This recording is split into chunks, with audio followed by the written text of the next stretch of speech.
Hello, everyone. I am Sivan from Newsrael, and we are speaking with Dr. Anthony Harper, an investigative journalist for the White House in the matters of anti-Semitism and freedom of religion. And we are referring today to a correspondence Dr. Harper has had with James Psaki, Press Secretary James Psaki, regarding what is happening now in Israel.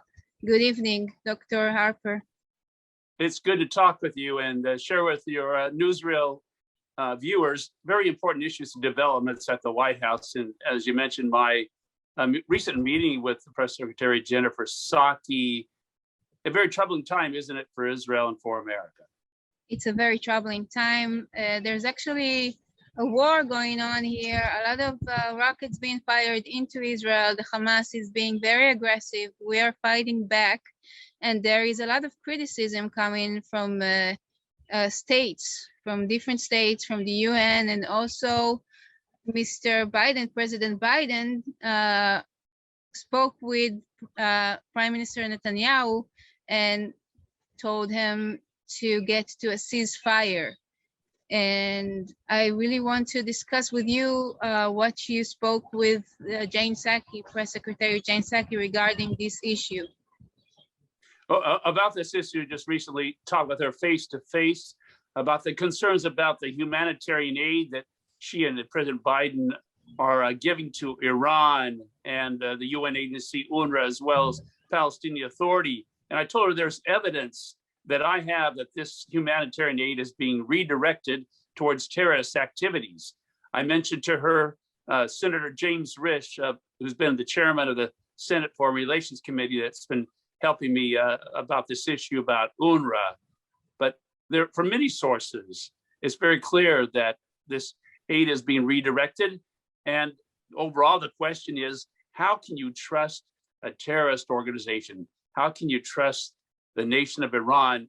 We've had them shooting at our boats in the waters, in the ocean. It's very upsetting that our leadership here in America would have any kind of a deal with Iran, giving them money. So, well, the problem is, I understand what you're saying. The problem is that this policy or this attitude towards Iran and towards UNRWA is now being faced with real, real-time opportunity for action. Because Yes. what we are facing here right now is a war.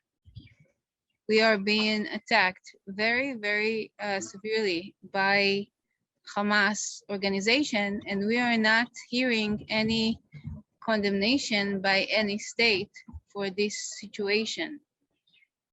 Okay, specifically, I also asked the Press Secretary Jennifer Psaki if President Biden is going to condemn these activities, really designate this as terrorism, to bring up for war crimes. Very clearly, we have an assault on Israel's freedom, and this administration here is saying two different things, opposite meanings. On one hand, saying that they support Israel's right to defend itself, but yet on the other hand, giving money to terrorists. It doesn't make sense. What I know from what you were speaking with her is that they say they want to end the war. There are victims from both sides. There are rockets, 3,000 rockets have been fired into Israel.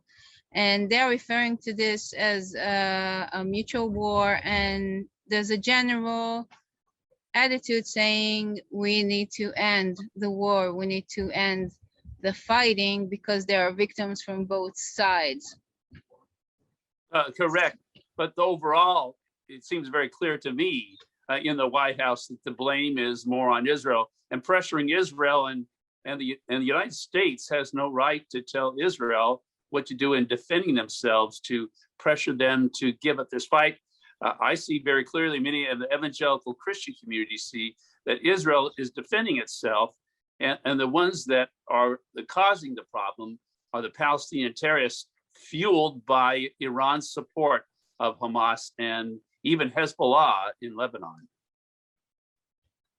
So President Biden did not give any ultimatum, but if the conflict continues, if the fighting continues and there is no ceasefire by the weekend, do you think that the US government will take more serious action to make Israel stop the fighting? My hope is that would not happen. A lot of evangelical Christians in America have contacted President Biden, putting a pressure on him not to treat Israel this way.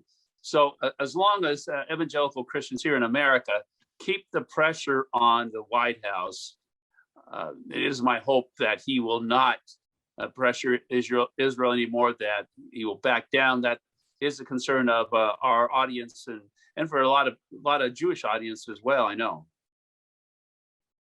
Okay, thank you very much, Dr. Harper. Thank you for being with us and thank you for reporting from the White House, and keep on the good work.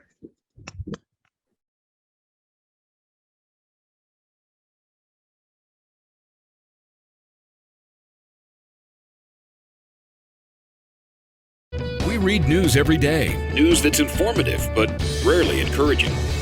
The Intermountain Christian newspaper aims to change that.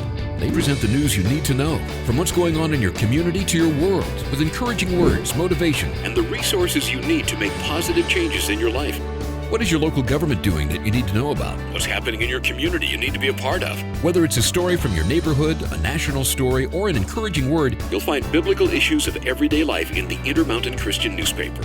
Intermountain Christian News is produced and supported by the work and donations of individuals and churches. You'll find it at churches, Christian bookstores, by subscription, and online at imcnews.org. To find out more about supporting this local resource, go online at imcnews.org or call Intermountain Christian News in Boise, Idaho at 208-703-8688. The Intermountain Christian News, a voice sharing the truth on matters dear to people's hearts.